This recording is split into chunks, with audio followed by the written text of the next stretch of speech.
On est en compagnie d'Eric Lewin. Bonjour Eric. Bonjour Fabrice. Le rédacteur en chef de la Bourse au quotidien, spécialiste des actions qui suit ce marché. Et ce marché, voilà, il continue à grimper Eric. Malgré, on a eu une petite crainte. Là, il y a eu un petit à-coup, notamment sur Wall Street. On a eu, je crois, la première baisse de plus de 1%. Après 108 séances, enfin pas haussières, mais en tout cas où il y avait sans volatilité. Finalement, Trump s'est heurté au Congrès, mais c'est passé comme une lettre à la poste. Il continue à annoncer des choses, 1000 milliards de dollars dans les infrastructures, des réformes fiscales, et le marché achète. Oui, en fait, pour revenir, pour commencer par l'histoire de Trump, la réforme de l'Obamacare n'a pas eu lieu, ce qui est quand même une mauvaise nouvelle pour les marchés.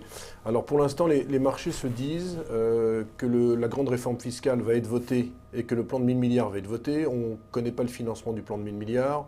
Et on ne connaît pas du tout la position des républicains au Congrès.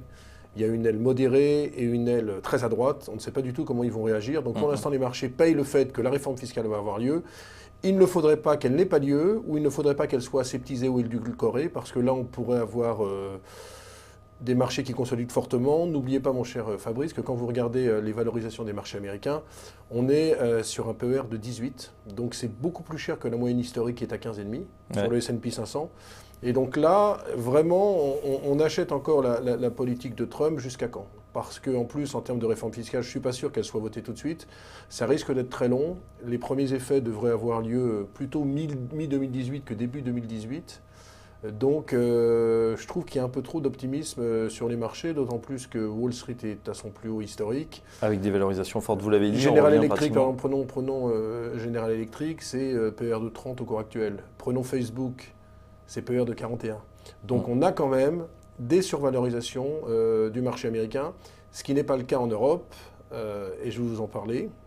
Il faut justement, on attend ce rattrapage. Alors sur le mois de mars en tout cas, c'est net et clair, on est en train de rattraper. En tout cas, on couvre le retard. Les États-Unis font pratiquement du surplace. Et là, on voit enfin ce niveau un petit peu symbolique. 5000 points sur le CAC, 12 000 points sur le DAX qui est en train d'être cassé, dépassé, largement franchi. Est-ce que c'est enfin ce rattrapage qui va se faire? Ce qu'on peut dire quand même sur la France, on va parler de la France.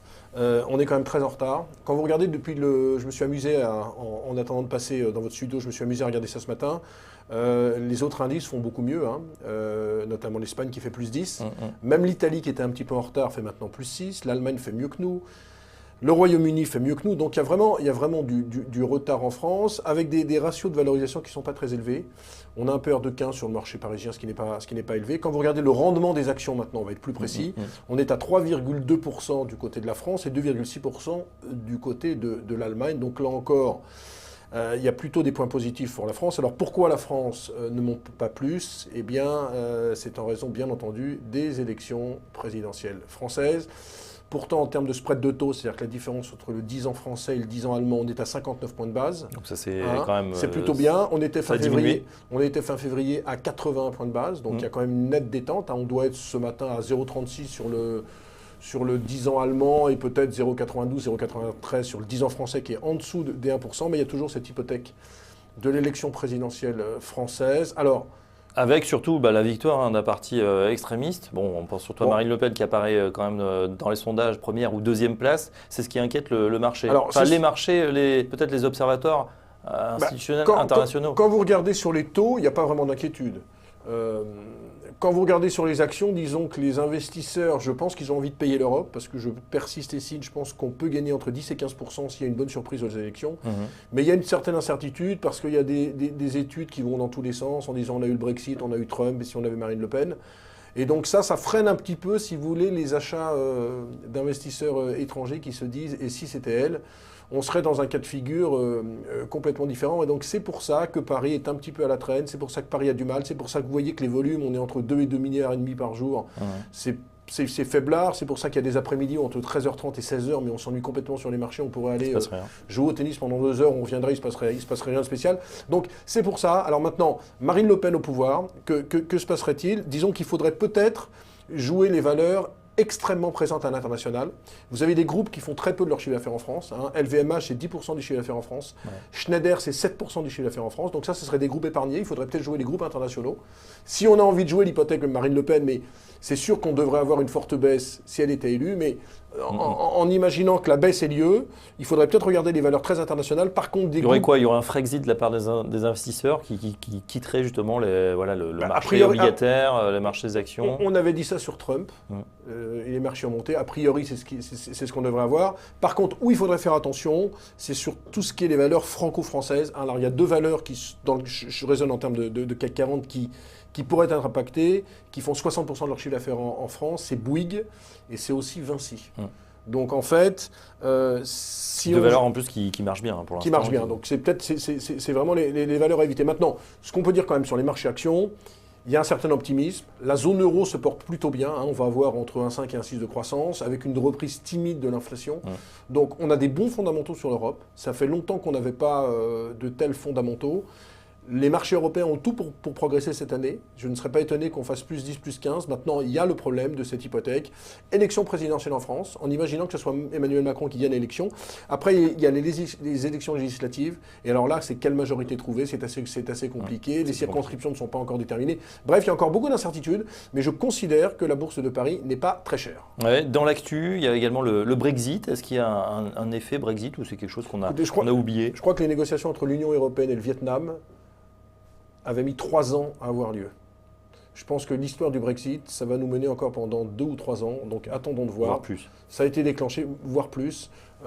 Pour l'instant, c'est un non-event sur les marchés, on n'en parle pas beaucoup. C'est bien pour faire de la géopolitique, c'est bien pour faire la première page du Monde ou de Libération qui fait 2 pages là-dessus. C'est très bien. Je ne crois pas que ça concerne pour l'instant les marchés financiers.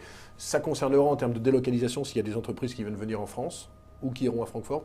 Mais pour l'instant, je crois que c'est vraiment pas le sujet. Bon, premier trimestre, bilan, puisqu'on est au 30 mars, plutôt positif. On a franchi ces 5000 points. C'était pas sans peine, c'était poussif, mais finalement, c'est assez linéaire. Quelqu'un finalement qui ouvre son Bloomberg tous les 3 mois. Bon, voilà, ça grimpe tranquillement. On est dans les lignées du rallye de fin d'année.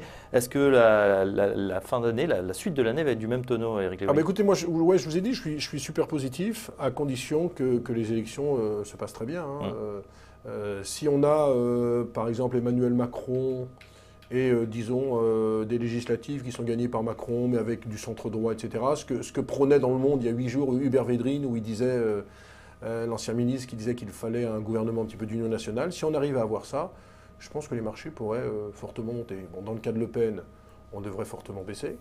On devrait. Donc c'est assez binaire, finalement. Et dans le cas de Fillon, ça devrait également monter, parce que les réformes sont beaucoup plus audacieuses et à mon avis beaucoup plus en phase avec la réalité, sans prendre position. Maintenant, on sait toutes les affaires qui courent autour de Fillon, les costumes, le Penelope Gate, les montres, bref, il y a beaucoup d'incertitudes sur Fillon. Mais disons que Macron est largement favori pour l'instant, et il est très rare qu'à 3 semaines des élections, il y ait un changement important. Alors la dernière fois, je crois que c'était quand il y avait, on va faire un peu de politique, je crois que quand il y avait Chirac-Jospin, d'après ce que je me rappelle en 2002, Chirac avait 4 points d'avance sur Jospin et Le Pen était à 10%, et finalement on avait eu Chirac-Le Pen au 2e tour. Ouais. Bon, on verra donc, on aura l'occasion d'en reparler, vous reviendrez avant les élections, c'est vrai que ça approche, ça arrive vite maintenant. Eric Lewin, vous restez avec nous, on va tourner une petite page de publicité et on se retrouve juste après pour parler des valeurs, les valeurs en forme à la Bourse de Paris, à tout de suite.